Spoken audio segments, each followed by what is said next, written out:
Abantu abawerera ddala 26 be bagambibwa kubanga bayononerwa ebintu byabwe ekizimbe kya naggaga Sudhir bwe kyagwa ku Nakivubo Mews mu Julayi w'omwaka guno.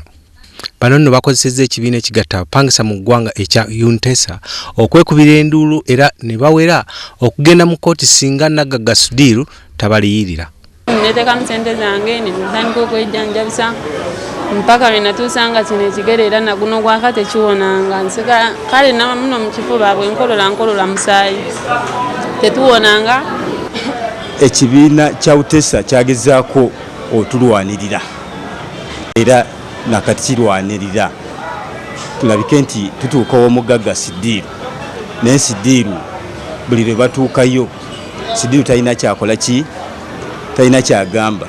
Nange embeera wange teri nnungi kuba kyatugwako bubi family tenda kyakulya nange eno kunuma sina bujjanjabi yadde sente z'eddagala era ndi awo bwe twagala muzeeyi Sudhir ekizimbe kyagwawo tatukuŋŋaanyanga tulaba nti abaali ku kizimbe kyange kiri kitya.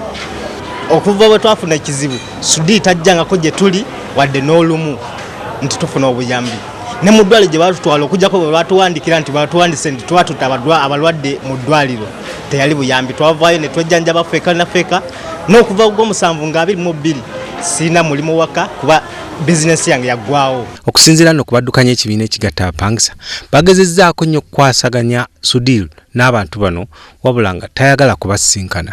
Tusinkana omwami bamuyita Galiwango atugamba yayogerera Sudhir era mumanyi era twamusinga Crane Chambers n'atugamba abantu babasasula dda faabo be mugamba tetubamanyi bali ba trespassers kinakuwaza yatuga tetulinaako muntu n'ogwo tukola ki naye bw'otunuulira ebiwandiiko bino kuliko receipt Sudhir yagamba bali ba trespasser.